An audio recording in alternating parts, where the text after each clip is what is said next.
Hello, how are you today? I'm speaking from Atlanta, Georgia, and we're going to be looking at the Gospel of Matthew, which was the favorite gospel of the early church, the one they quoted most frequently. It's also the most Jewish gospel. And we're going to see that Jesus is a second Moses.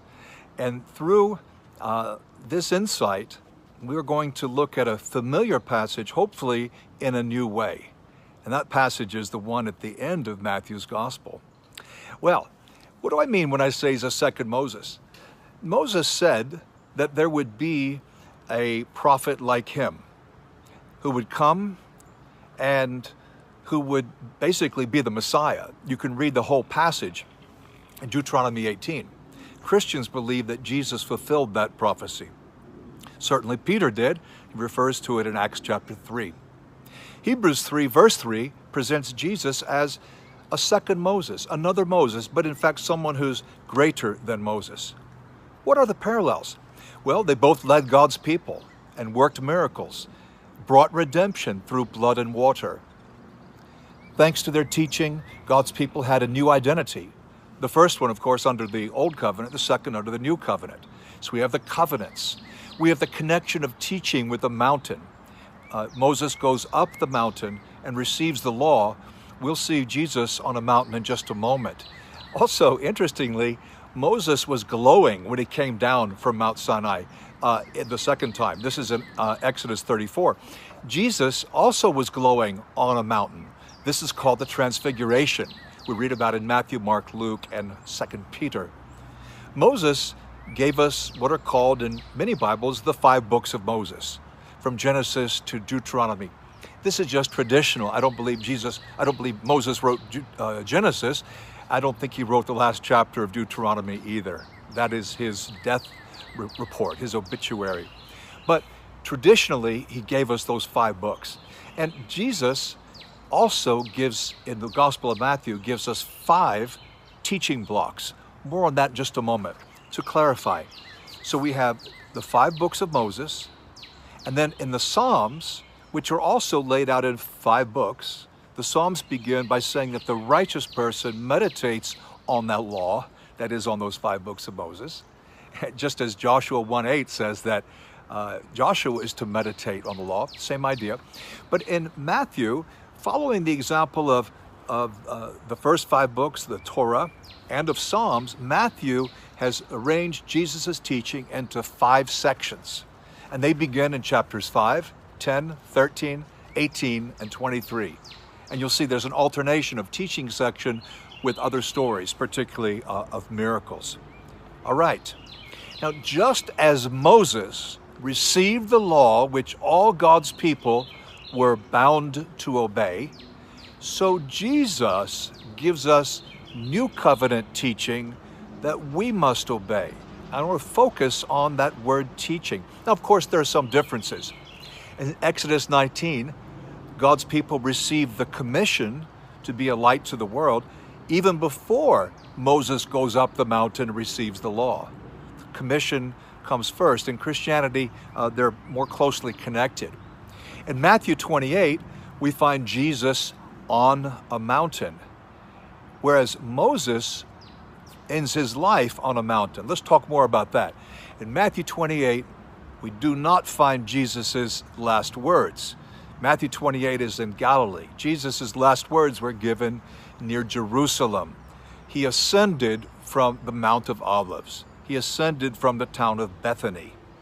Jesus' last words may be found in Luke 24 or Acts 1. Still, the words in Matthew 28 are so important.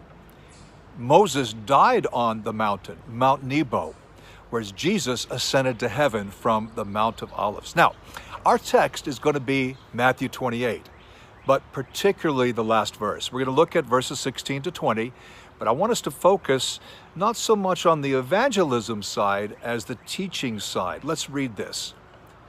Then the 11 disciples went to Galilee, to the mountain Jesus had told them to go. When they saw him, they worshiped him, but some doubted. Then Jesus came to them and said, "All authority in heaven and on earth has been given to me." So, Jesus' early followers are Jewish.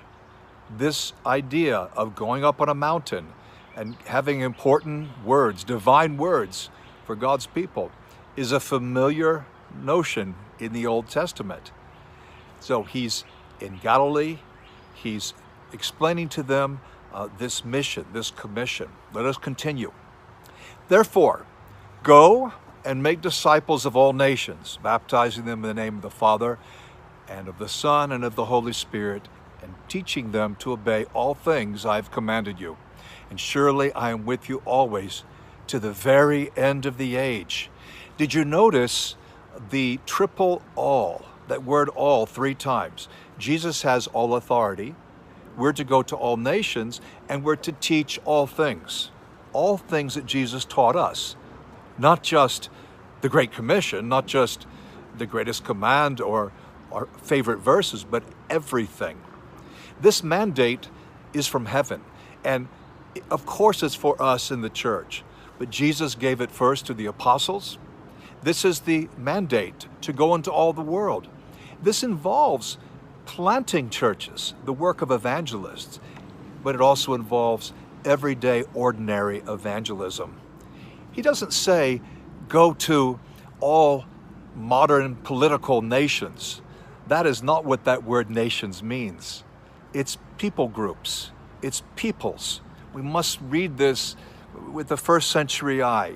Avoid anachronism when we're reading a modern understanding into an ancient text. In fact, they're not just 195 people groups.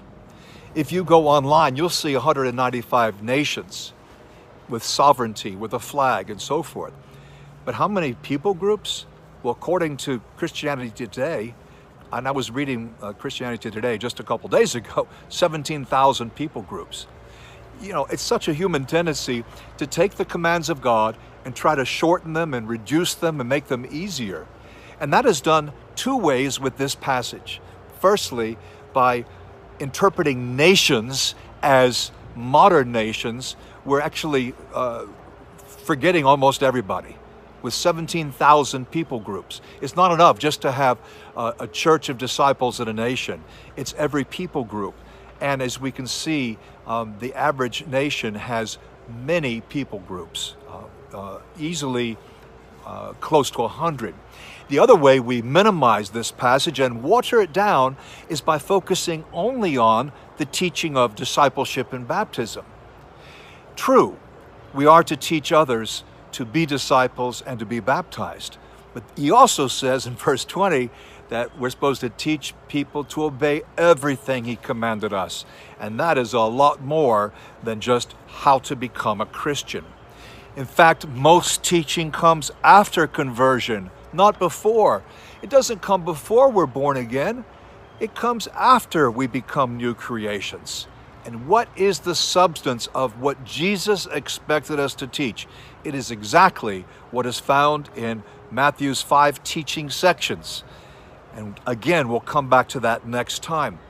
He tells us he's with us when we do our part. He's with us to the very end of the age, but not with us regardless of what we do. Obviously, there's a context. He's with us as we make disciples and as we teach people to obey everything, not just our favorite parts.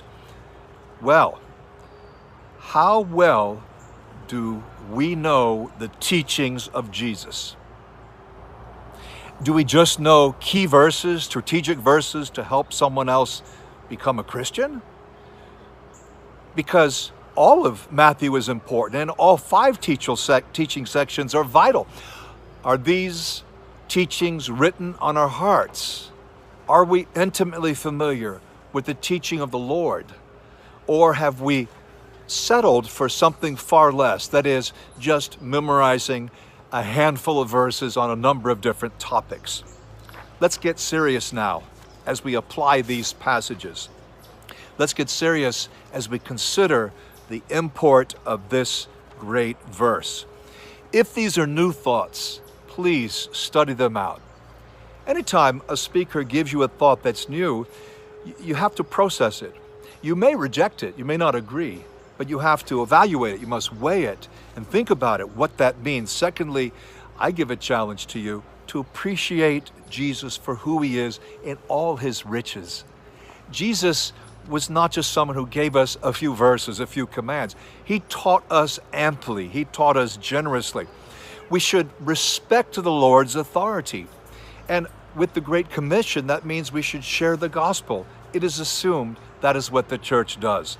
We may contribute in different ways depending on how we are wired, how we have experienced Christ, and based on our abilities, our talents, our strengths. But we can all do our part, whatever that means. And not to is to disrespect the Lord. I think we should challenge ourselves in this process and push ourselves. I'm speaking to you from a neighborhood of about 90 or 95 homes, and I'm happy that we're getting more serious about taking the message to my neighbors. This is a big deal. Where do you live? Do people know the word? Are we proud that God has entrusted us with this? Yet, teaching, most of the teaching, as we see in Matthew's gospel, is not about how to become a Christian.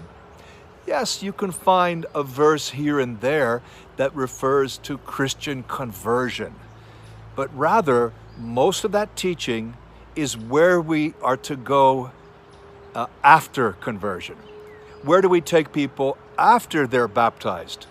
They've decided to be disciples. We all know disciple means student. So what are they going to be learning? What's our goal? To teach them 40 verses that they'll memorize and that's it for their entire life? That's crazy. That's only a small fraction of what Jesus taught. We are to teach people, starting with ourselves, to seriously take everything that Jesus taught his disciples. If the Lord taught his disciples, we need to look at that. He said, teach them whatever I've commanded you. You know, generally speaking, healthy, happy churches are those who are growing in obedience to the mission. And yes, they'll normally grow in numbers, but they're growing in faith and they're growing in knowledge of the word. Therefore, go make disciples of all nations, baptizing them and teaching them to obey everything I've commanded you. And Jesus says when we do that, he's with us. Jesus is the second Moses, and we take him every bit as seriously as the Jews took the first Moses with his teaching. Now, next time, we're going to zero in on what is called the Sermon on the Mount. And those are the chapters in Matthew's Gospel, chapters number 5, 6, and 7. And I hope that this will bring some new thoughts to us and inspire us. In the meantime, keep reading the Gospel of Matthew. Learn how Jesus is like Moses and focus on the teachings that he emphasized. God bless. Till next time.